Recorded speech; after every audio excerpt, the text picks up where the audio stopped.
Okay. Boker Tov, everybody. Hello. We are learning, as always, Lilu Nishmat, Avigdor Chayavram Ben Rachel, Rachalea, and Meir Tzvi. In addition to that, as I've been doing recently, learning also for Abiatar Menachem Chaim Ben Zahava, a Chayal who is still in need of our tefillot among many Chayalim. As I was coming over here, the long walk here, it occurred to me that the last time we met in person was before I went to Chicago. It was August, September, October, November. Yeah, it's been a very long time. Yeah, because the last time we did online because I was using a lot of, and today also be a little text-based, but it's okay. You'll be able to deal with it.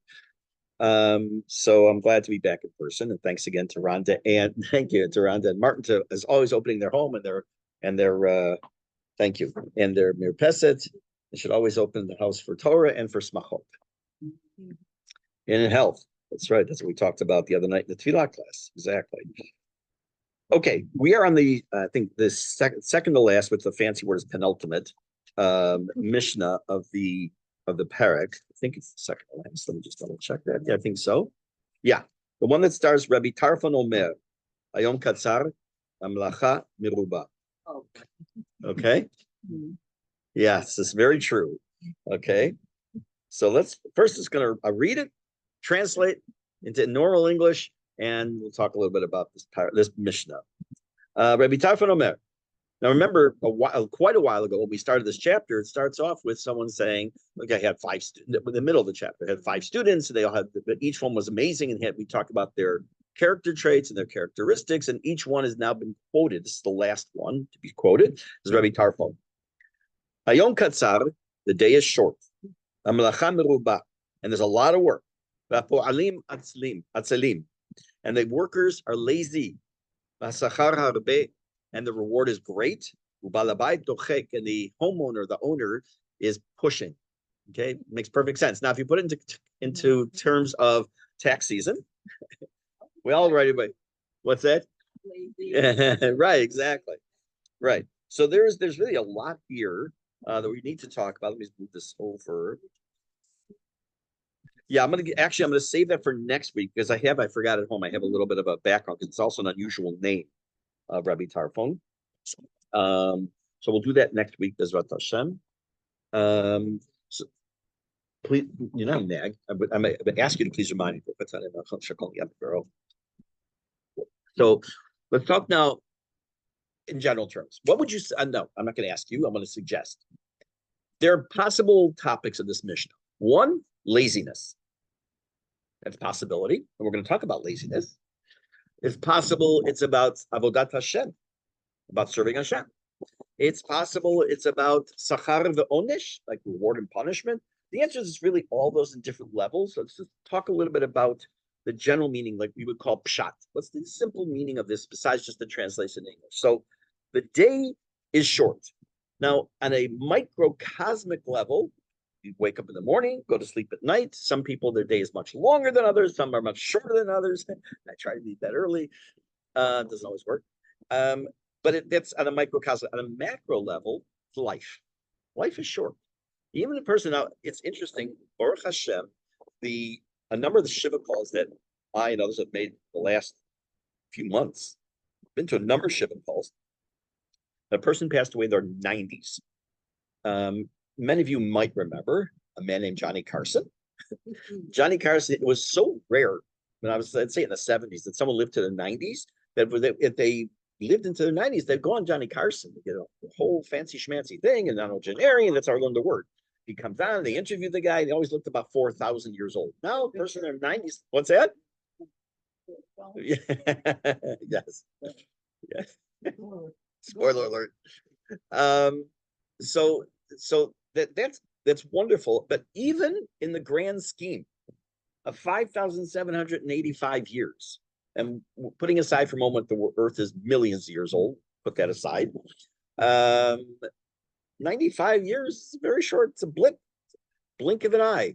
It's funny. We say that, let's say the Rambam lived in the 13th century. Okay, imagine 500 years from now. This guy Zev Shandel lived in the 20th century. Like, the 20th century began, and there's so much different between the end of the 20th century. Like it's a very broad time period. So the day is short, it means our lives here on this earth. It's a finite time. It's short. The work is great. In this case, obviously, maybe it's not so obvious. It's our work in serving Hashem.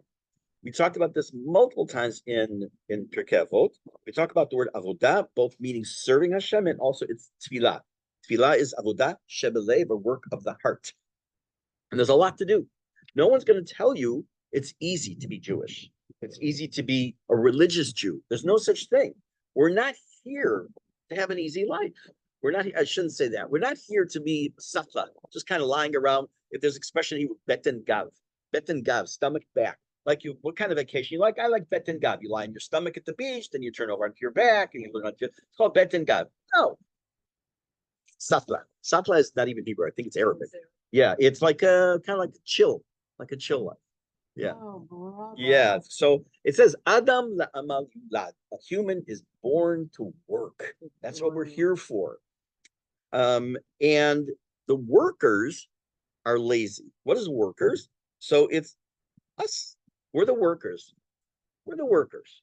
We're the ones who have to serve Hashem. But what does it mean lazy? It's like, come on. Not everyone's lazy. There's no one at this table I would consider lazy.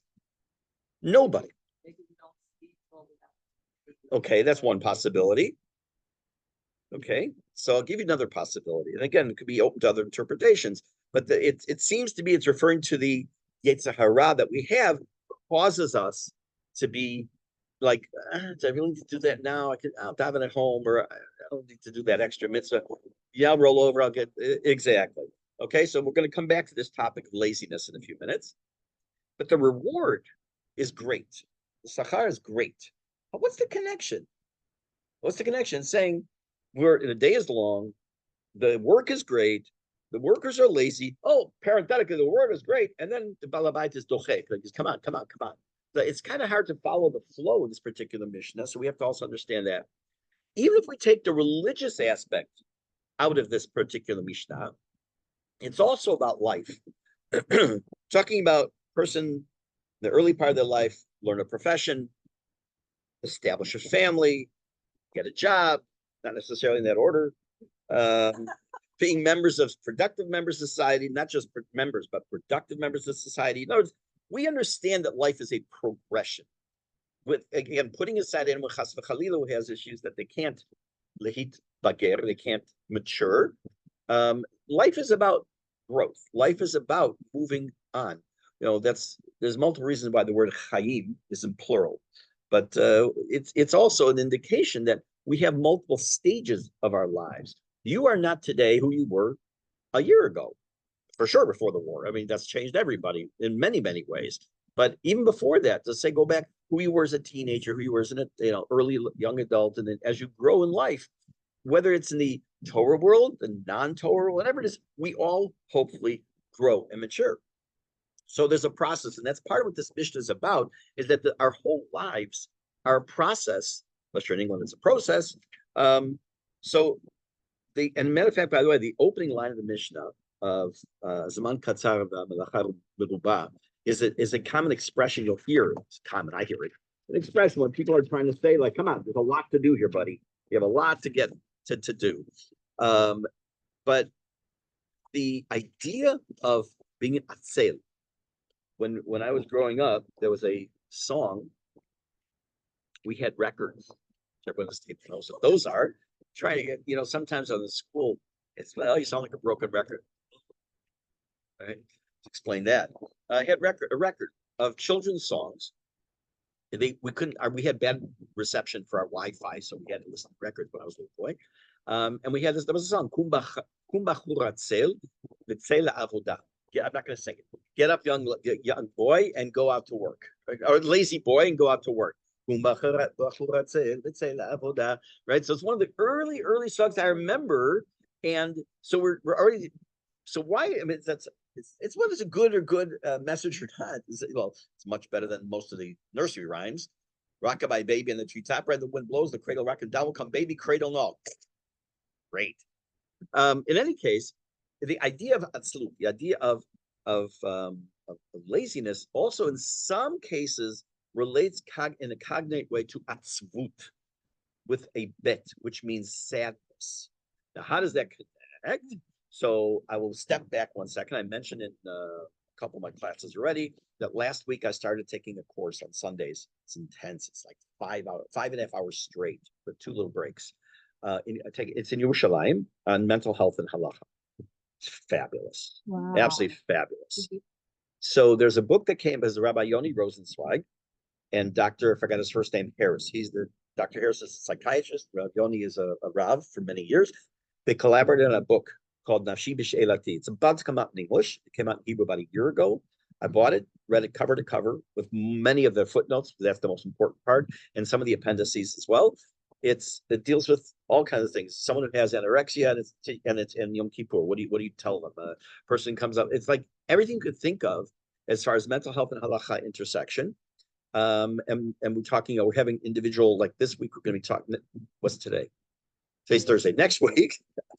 Next, we're going to be talking about eating disorders in halacha, and we're going to have a person who has an eating disorder is going to present, going to talk about her story, and it's more than just 5 minutes. It's like a long presentation to get it's meant for rabbis who people consult with them and talk to them about these kind of issues. And one of the things, of course, we talked about early on was already about depression, whether it's clinically depressed, whether someone's bipolar, someone's manic. All these things work. When we were kids, most of you, if you had a kid who was ADD, there was no such thing then. That wasn't called that. It was called, he was hyper. Yes, hyper. I don't have a friend. I know a guy, he's many years younger, that his nickname is Hype. His nickname, all his friends call him Hyper. His nickname is Hype. To this day, everyone calls him Hype. I don't. But Hype. Okay, so there is a direct connection between, but which direction it goes is hard to say, between laziness and depression in some people's lives, not across the board. Just because someone is sad doesn't make them depressed. Just someone's depressed doesn't necessarily mean they're sad in the usual sense of the word. Say again? Of course, there's in between. Yeah, of course. With all extremes, there's somewhere in the middle. All of us are sad at one point or another in our lives. All of us are ecstatic at one point in our lives, right? But if we live, right, if you don't feel anything, a person lahavdil, let's go the most extreme. Someone's a sociopath. They can't feel these kind of emotions, right? By the way, we're not being trained, even though this man's a psychiatrist and give us all kinds of definitions for psychiatry and psychiatric terms. We're not being trained to become psychiatrists. We also have to know when to refer, obviously. In any case, what I'd like to do is let me put this aside. I'm going to read to you. Actually, I can do a screen share in Kvar. Just give me 1 second to get this on the screen because I forgot.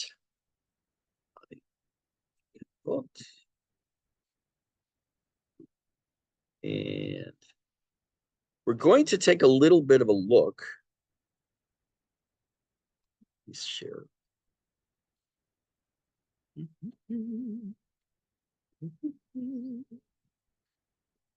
move this over here.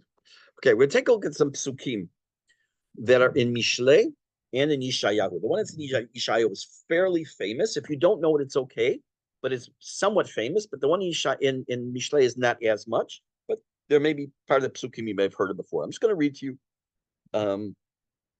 and we'll go through that. This is perspective of Shlomo HaMelech in Mishne, which I mentioned the other night in the Tfilah class, that if you do Project 929, that we just started Mishne a couple of days ago. So it's fun. It's a nice one. Yeah.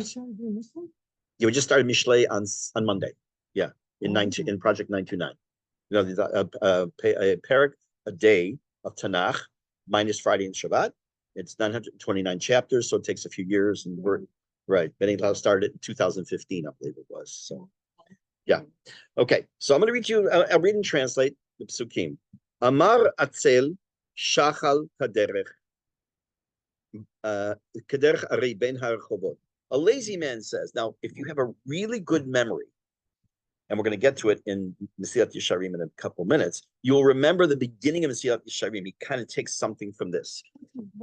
This is Mishne, what I'm reading. 3 or 4 psukim now are going to be from Mishne, Proverbs. I don't remember the chapter. I'll look it up. Again, he says in English, a lazy man says, there's a lion on the road, or cub on the road in the square of the town. Hadela tisov al tzirah. Ve'atzel al mitato. The door turns on its hinge, and the lazy person turns in their bed. Taman atzel yado batzalachat. Nil'a lehashiva el pi. The lazy man buries his hand in the bowl. He will not even bring it to his mouth. In the last pasuk, chacham atzel be'einav mishiv'a mishive ta'am. The lazy man thinks he is wiser than all other people. Whatever, that's a loose translation. So he gives us a pretty bleak perspective in these few psukim, but they're true, right? They're true. You never thought about this before, that, door turns on its, and if you look at the Mefarshim, I'm sure it gives a lot of reasons for his mishalim, his parables, and when he compares the door. I guess I'm just thinking off the top of my head, because you can use it to close off the world. You can go out to the world maybe, but he turns over in his bed extra time instead of getting up to do what he has to do. Okay, that's a general thing. Another thing. Now, this is known as the mashal of the keren, the parable of the vineyard. This is in Yeshayahu. I think it's Lamed Aleph, but I have to 31, but I have to look it up. I don't remember.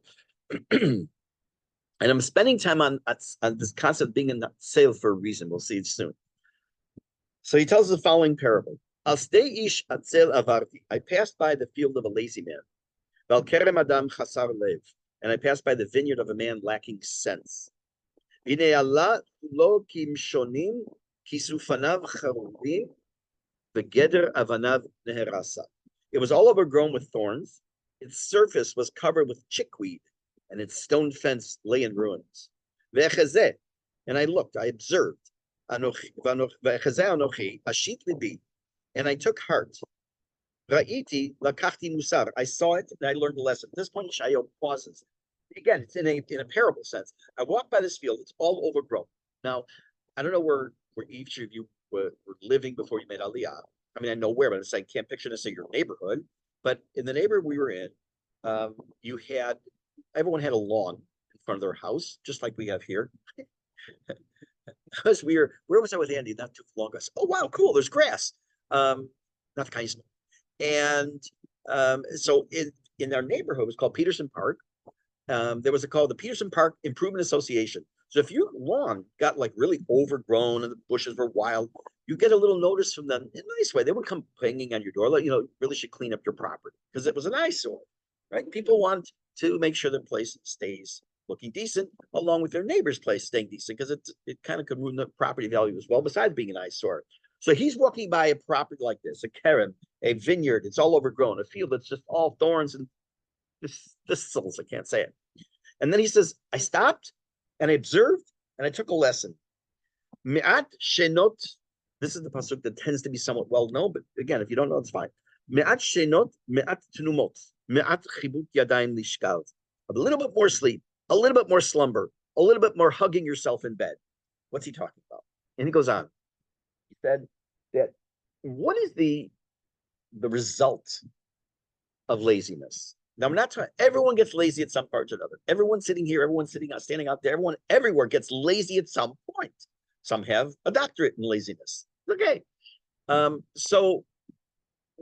the point is that we have to understand, what are the ramifications of laziness? Sometimes nothing. I'm not even talking about that Hashem at the moment. Put that aside, which he is talking about that, but let's put that aside for a moment. Just in life, right? If a person is unemployed, they're single, they don't have a roommate, they have no responsibilities per se to other people, they decide to spend a half a day in bed. What's the long term? It really doesn't affect that much. But as I've said this example before, when I worked in the business world in a different lifetime, if you look at it, and I think this is very true, if you look at an organizational chart, the president, CEO, and all, the lower down the chart you go, the more important that person's job is day-to-day running the business. So if the guy doesn't show up in shipping receiving, is a big difference if the president doesn't show up that day. Very big difference. So if he decides to be lazy, there are ramifications. The guy that's in shipping and receiving, he's not going to unload the stuff. It's going to cause his backup, and ship orders are not going to go out. And when it comes to Torah, person decides, I'm too tired to daven tomorrow. I'll go to sleep. Okay. So they turn over and they go into bed, they go to sleep. They're not going to daven tomorrow. You can't make that up when they do it on purpose, right? So but that's a very tiny little thing. But it's also a matter of what's the most important thing here we're talking about that has to do with time. Now, this is dovetailing exactly into the topic of something I wanted to talk about, which has to do with time, which I mentioned. For those of you who are in I can't remember which class it was. It was the Tefillah class, I think. If anyone heard that yet, about Noah. Okay, so I'll say it here. It wasn't Jewish history, that I know. So it had to be Tefillah. It's the only one I taught this week since Parshat Noah last week. I heard this last week at Neza Aron, the daven there Friday night. I heard it from your neighbor, Aviduri, in the name of the Ktav Sofer, also known as the Ksav Sofer. There are two psukim, one at the end of Bereshit and one at the end of in the middle of Noach, and Rashi's comment that speak to this exact idea without even realizing. It says that Noach was born. They called him Noach. It says Kizei Yenachamenu Meitzvon Yadenu. It says that this person, that Noach, he's going to bring us minucha, rest from our comfort, from our sadness of our hands. What does that even mean? So Rashi tells us that until Noach was born, until he became a young man, in order for someone to have food, they kind of just foraged. They went around looking. Sometimes they found thorns. Sometimes they found fruit. Sometimes they found sticks. But they just went out looking. The idea of planting and growing it still was a foreign concept. He came along. He invented something called the machresha, which is a plow. He taught people. He taught people to plow the earth, be able to plant seeds. And now instead of having to go kilometers and miles away to go get something to eat, instead, what he did was, right in your backyard, you can grow your own food. Unbelievable, fantastic. Now jump to Parshat Noach. Beginning, Hashem tells Noach, he says, Ketz kol basar ba lefanai. He says, Hineni mashchit et haaretz, kol haaretz, haaretz kol haaretz. He says, behold, I am going to destroy the earth. He didn't. Hashem didn't destroy the earth. No, these are one of those things like, hey, I never thought about that. He didn't destroy the earth. He destroyed the surface of the earth, maybe. He destroyed the people. Yeah, all the people except the handful. So Rashi there says, what did he do? What does it mean, al-haaretz, or destroy the land? He says he destroyed the upper 3 tfachim, let's say just a few inches, of the earth's surface. Why? Because he says that's the depth to which Noach's plow would go. What's the connection? What's the connection between the two? So let's understand. Let's go back, and I'll come and answer this question in a minute. Go back to 1920. And someone in 1920 who's in the United States wants to go to Europe, wants to go to Palestine. They want to come here, right? The late 1800s, the early Aliyah, but that's actually from Europe and Russia. So if a person wanted to go from the United States to Europe, they went by boat, right? They didn't fly. So how long did it take? It could have taken a week and a half. Who knows? 2 weeks to get from coast to coast. Now, if a person's in New York and they want to get to London, in theory, they can be there in 3-4 hours, depending on their mode of transportation. What did it do besides getting there faster? It gave them what? Time. New technology, by definition, almost always gives somebody time. The amount of time, my example I gave the other night in class was that in the olden days, when you want to do a research paper, you went to the library, that's the big room with books, and you went to get the Reader's Guide to Periodical Literature, the green volumes, and you'd look it up, and then you find out which magazine it was in. Then you get the magazine on microfilm, and you look it on the big screen, and then you have to pay 5 cents to have it printed out or write notes. Now, take out your phone, go, boop, boop, boop, here it is. So what did that do? It saves you hours. It saves you hours. Again, technology. The more you advance, the more time you have. That's true. So very good. We find ourselves busy, the more time we have. That's it. The cell could be absolutely. So now let's go back to Noah. What did Noah give the people besides the ability to plant seeds and all that? Time. What happened? What did they do? The land was filled with just theft and all kinds of bad stuff. They used their time now that they had for the wrong thing. Right. They used the time for the wrong thing. Let's go back to being an atzel or an atzelan. There's different, by the way, and I'll come back to that in a second. Remind me, atzel and atzelan. You have a person who's lazy. So it can be lazy, and then when a person is lazy, they're not taking advantage of time. Time is a gift. I mean, it sounds cliche, but it's true. You don't get it back. You cannot get back time. Today is what date? in English, the 5th, 7th of November, 2024. I was gonna say 25 because I'm should pay 220. Okay, there will never be for the next billion years another November 7th, 2024. And there'll never be another 9 o'clock in the morning of this morning, ever. It's gone. So when we're lazy, we're squandering this gift that God has given us. And how do we know it's a gift? Parshat Breshit. What? A Noach, rather. Tomorrow's, right. Right. That's why they call it present. Right. Yes. Excellent. So in Parshat Noach, Hashem says after he destroys the world, or the first layer and the people, he says, something to that effect. Says there will never be a time once again where we'll get rid of night or day or winter or summer or cold and hot. No, Olam Kamin Hago Noheg. The world is going to continue on the way God has made it, as far as what we call nature, i.e. Hashem. So he says, I'm giving you something. Oh, but go back to Parshat Breshit, right? Hashem puts into the heavens the great luminaries, the moon and the sun. And why is it there? It's there for us to know time. For the Yamim, the Chodashim is for days, and it's for months, and for Moadim, for what eventually become holidays or seasons, depending on the need. So again, the purpose of the beginning of this Mishnah, all this long-winded thing I'm saying, is for us to understand, both also through Mishne, through Yeshayahu, the Bartar from Noach, that what are the ramifications of being an Atzel. So if you look at the Mishnah again, now with that in mind, take a look again. Wow, it's okay, it's fine. Where'd it go? A second, we get to coming to that actually. Okay, whatever. Rabbi Tarfon, the day is short. Life is short. There's a lot to do in life.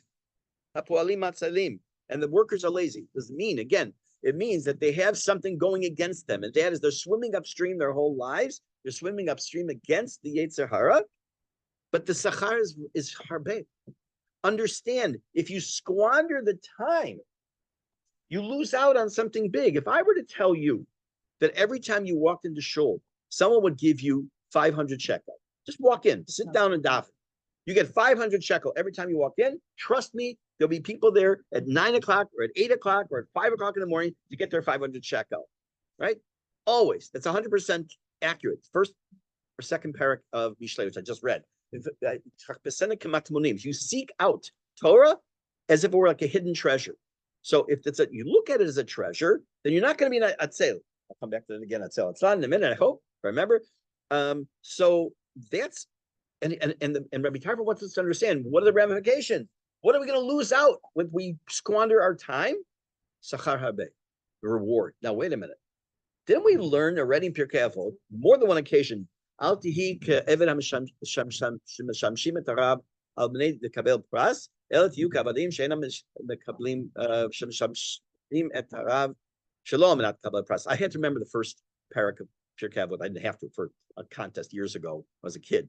The first parak of Pirke Avot was for AFTA, of course. So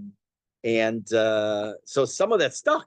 Okay, so it says you shouldn't be like someone who serves God just to get a reward. So, okay, but that's not what he's saying here. He's not saying you should do it because you're going to get a reward. He wants us to understand the value of time. The value is in both in this world and the next world, which we're going to talk about probably next week. What is the value of time? What are we going to potentially lose out on if we act in a lazy manner? Now, I just wanted to get rid of this. I can't. Oh, my computer froze. Very nice. Great. Anyways, Atzel and Atzlan, Ra'ev Ra'avtan, Gozel Gazlan. In Hebrew, you have a verb. You have someone who is stealing, someone who is eating, someone who is hungry. If you add, and not every single case, you add a nun sofit to the word, it becomes a character trait. For example, ani ra'ev, I am hungry. Ani ra'avtan, because you can't say ra'avan for various reasons. Ani ra'avtan means I am a glutton. Ani gozel, I'm stealing. Ani gazlan, that is who I am. I am, my mahut, my essence is I'm a thief. Okay, so atzel means someone's lazy, and atzalan is someone that's who their essence is, that's what they aspire to could be, or that they've learned that particular act. Oh, that's a good way of looking at it. I like that. Ayin. Okay, let me see here. Okay. Too much in the sun. Okay. Okay. I want to just read one more thing, except that the screen's blocked and I can't get. Oh, I have to just deal with it. I'll just mention it briefly. We talked about this a long time ago in the Siyat Yesharim. Pretty much whatever I've said until now is about being lazy. Mesilat Yesharim speaks about as well, and talks about, again, the ramifications of laziness and what we lose out on as well. So I'm not going to rehash any of those with you. I have it on my screen, but I have a little trouble now with my computer. It's that kind of day. Baruch Hashem. I've said many, many times, I've quoted Rabbi Yisrael Reisman, a tape I heard. Yeah, it was a tape, an actual tape, many, many years ago, that our plan B is God's plan A. I had no expectation to go to the gas station to change my daughter's tire this morning. I didn't expect that. I didn't expect my computer to freeze up on me. Okay, that's what's supposed to be. It's supposed to be. Yesterday, I was in the mall with Andy. We went to the to the post office to get some Dora Shum registered mail. As it's about to be our turn, the electricity went off in the whole Kenya. So we were there for another half an hour extra. Okay, that's what it's supposed to be. Okay, so let's do this. What is it now? Okay, I'm going to read the next Mishnah. I'm going to go to the next Mishnah, read it, and start talking a little bit about it. Let's see, maybe this will work. Of course. They wrote their Avot back in time. Was it very hard to understand what they were trying to say? Was it hard for people to understand? Okay, so the question was, is it when Pirke Avot was first compiled, so to speak, or edited, was it easy for people to understand what they were saying? Was it hard for them to understand? So it's probably, I'll answer like this. When you talk about almost all other Mishnayot, because remember, Pirke Avot is unique in the fact that it is not halacha. It's all about life. How to be a good Jew, good person, good Eved Hashem, how to be a ben Adam l'chavero, ben Adam l'Atzmo. So it's written in more, I would say, normal tones versus halacha, which is this rabbi says this, and this, if it's a Tuesday afternoon between 3 and 4 p.m., then it has to be only the sun's over here. Okay. So the other Mishnayot were written in a time period, even this, but especially those, were written in a time period where all they needed was this bit of information. If I say to you, with what do you associate blue and white in this country? What would you say? Flag. Okay, flag. Okay. Now, if I was in Hungary, I don't know why I'd be in Hungary, and I went up to a Hungarian, and I'd say, what do you associate blue and white with? I don't know. Okay. What we have certain things that all we need is a little hint to it. So remember, when Bidan Nasi wrote the Mishnah, he edited and compiled the Mishnah. So it was taking a corpus of literature that wasn't yet in writing. It was being forgotten, and they needed to put down in a brief version. So people say, oh, that's right. Okay, that's all I needed, that little reminder, right? So if I want to remember to bring a book back to the library, instead of myself writing, don't forget to take the book back to the library, because if you do bring it back late, it's going to get a fine. I'll write the word book, and hopefully I'll actually remember what that meant. I get sometimes put notes in my phone. I say, what? Especially if I misspell something, I'll, what's a mitzvah? So that's all they needed. Eventually what happens then, because the Gemara then Talmud, yes, it does. So it's very good. So they needed just a minimal amount, but then it started still not even that was enough, which led to the Talmud, where they held discussions to understand really what the Mishnah mean. In here, these were written in the style. I'm sure there's a sefer out there like this. That I know there is. Don't have one that connects Mishne and Pirke Avot. There's a lot of crossover between the two. Mishne obviously way before Pirke Avot. But it would seem to me that this was also part of the verbal, because it said many times we saw hu hayalmer. It didn't just mean that's what he was known for. It meant that if he was known for it, it was spoken about. If it was spoken about, people talked about it. So these ethical lessons that were taught. So it's on a different level than the other Mishnah, I would say. Great question. Okay, so let's just read the next Mishnah, which continues the words of Rabbi Tarfon, and we'll see. I might just read and translate, and maybe we'll talk a little bit about stop then. Well, actually, my Zoom's going to end because I have 3.5 minutes because I have an issue with the Zoom. No, whatever. You all need to know that. Fine. Hu haya omer. It's the last mission. Lo alecha hamlacha ligmor. It's also a song, by the way. I think Pirke sang it many years ago. Okay. Hu haya omer. Lo alecha hamlacha ligmor. You do not have the responsibility to finish the job. I wanted to push this up on my wall at home. I don't have the. It's not your responsibility to finish the job, but you don't have the freedom to say, not my job. No, my job. I'm not going to do it. If you learn a lot of Torah, get a lot of reward. Oh, you know what I didn't do? I want to tell you one more. Let me finish this and I'll go back to one thought in the other Mishnah. And the homeowner is trustworthy to pay your reward, your reward, not reward, your payment. The employer, meaning Hashem. Your wage. There you go. Thank you. But do know that the reward for tzaddik is in the next world. So there's a lot to talk about here, which I'm going to defer to next week, but I'm going to go back to the other mission because I forgot one thing.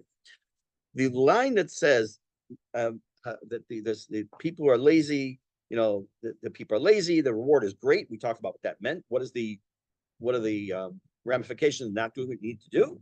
And Balabait Dochek, we translate as that Hashem kind of like, come on, you can do it. Let's go. Come on. Times are wasting. Sosman Kriyat Shema is coming up, whatever it might be. I saw a different explanation, I think here in Mayam Loez actually, where he said that the Balabait Dochek means the following. What's our ultimate goal? Besides serving Hashem, what do we want ultimately to see, which hopefully we can still see today? Mashiach, Beit HaMikdash, right? Which I'm going to talk about very briefly on Shabbat at 10, whatever, after davening Teshuvah, I'm giving a ladies class. So you're all welcome if you're ladies. You got to qualify that. if you come in the skirt, you're welcome. And we'll talk afterwards. Sure. So our goal is to have a Beit HaMikdash. And we want that, be able to serve Hashem fully.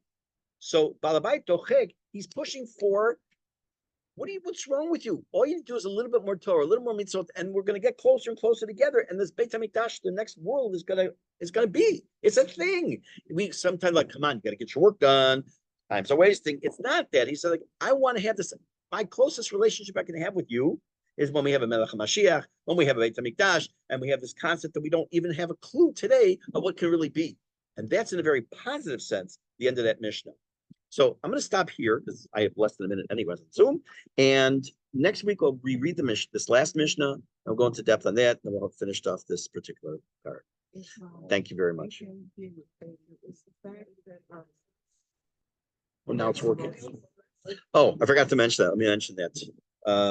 So the first mitzvah in the Torah that were given to the Jews is Kiddush HaChodesh, correct. There's a reason for that. Multiple reasons. One is that of all the mitzvot that we were given, maybe why didn't give Shabbat first? Tefillin, Zuzah. Shabbat's a little bit more important than Kiddush HaChodesh. It's a nice mitzvah, but why give that one first? So I heard from Shira Smiles many years ago, and I've repeated it many times, and I've seen it in other places. The people who are getting this mitzvah are slaves. What is the one main thing a slave has no control over?